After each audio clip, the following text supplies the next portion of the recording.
University professors came out and created a circle around students in prayer. People who want to defend Israel's practices would rather fight this battle on college campus. Remember when Rafah was a red line? Remember when bombing Iran was a red line? That's what happened in the United States of America. And I thought that we cared about free speech sitting here on this program.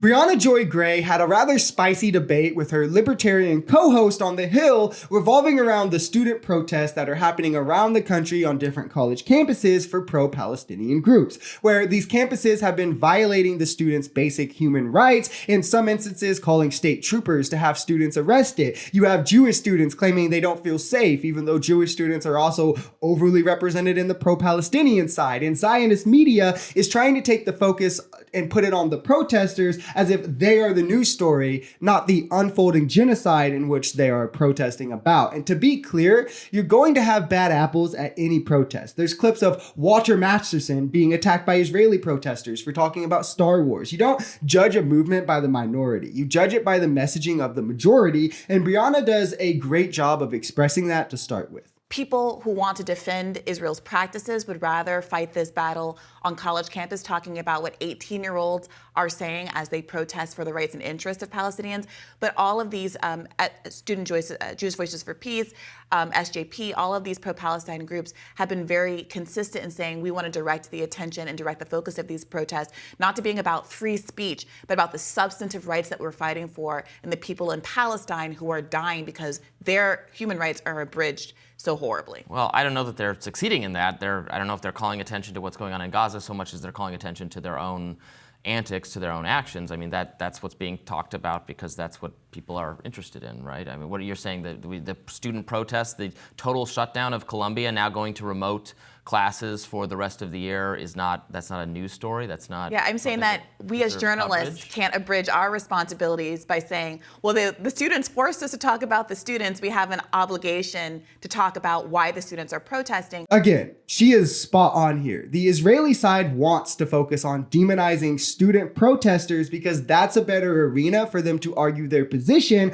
rather than looking at the reason that these students are protesting or what they're asking for, which is divestment from Israel, selling or dropping your financial ties, partnerships, etc. In Columbia University, specifically, this centers around a sister campus being planned to be built in Tel Aviv, as well as a dual degree program with Tel Aviv University. The BDS has a long list of companies to boycott. Students practically would like their colleges and their campuses to adhere to the divestment targets as they don't want their student tuition dollars going towards genocide.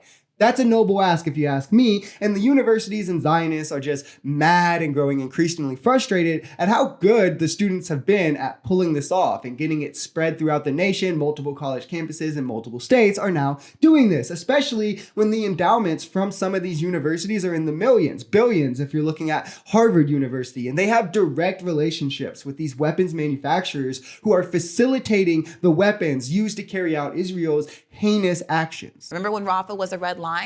Remember when bombing Iran was a red line? These universities are directly implicated in this, and the students and the professors who have come out in their defense, forming a human shield, holding hands around students in prayer to protect them from the police force at NYU. It's a really stunning display of solidarity among all of the groups who are not financially implicated by these kinds of corporatized arrangements. And they're forming human chains to prevent Jewish students from moving among their midst. That's not true. They absolutely did that. Robbie, at NYU, I'm describing a specific incident in which university professors came out and created a circle around students in prayer. To be clear, this is a gross misrepresentation by her co-host. They were vocally chanting to form a human chain to keep Zionists. They said Zionist, which is completely justifiable. When you have the ones who have came out admitting they lied about being assaulted by Palestinian protesters just to harm their movement. Another one who left a fart bomb that was so powerful it led to people being hospitalized. And worth noting also, Jewish students are overrepresented at these protests. The young Jewish left is showing out and vocally saying, hey, we do not want our religion and ethnicity being weaponized to justify violence. They were being attacked by the NYPD, handcuffed and arrested. That's what happened in the United States of America. And I thought that we cared about free speech sitting here on this program. I thought we cared about your rights to protest and articulate your values. I care about and college both. students are being called now for the National Guard to be sent in. Do you know who was killed at Kent State by the National Guard?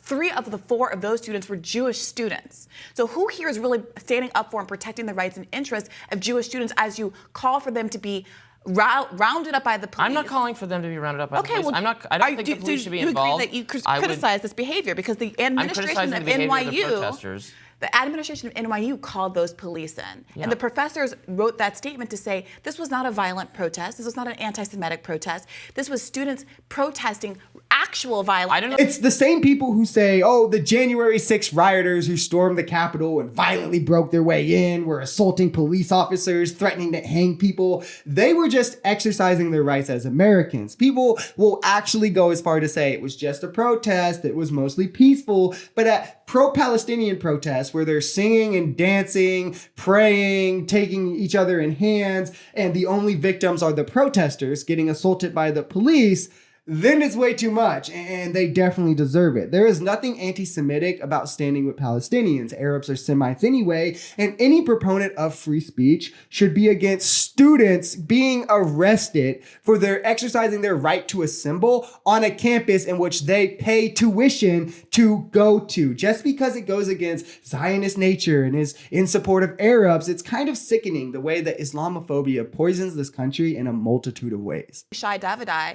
the professor you mentioned, who's under investigation for doxing and attacking students. That's why his key card isn't working anymore. Oh, so he should be arrested and hauled away. He wasn't arrested and hauled away. What are you talking about? Doesn't he have a free speech right to be on the campus as well, to protest and to engage in? His card was deactivated because he was harassing students and he's under investigation. Okay, he's harassing students, but the protesters there who they're trying to deal with, they're not harassing anyone. Yeah, he's a faculty member who has an obligation not to dox and harass students.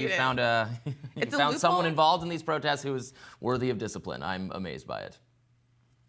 All right.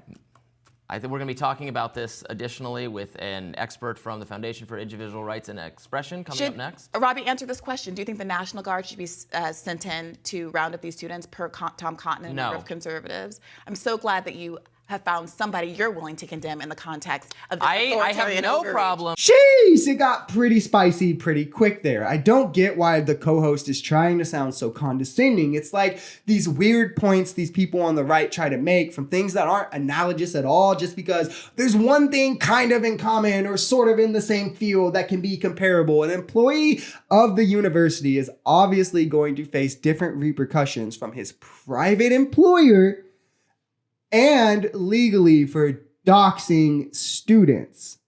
He has access to that vulnerable information to a level that other students do not.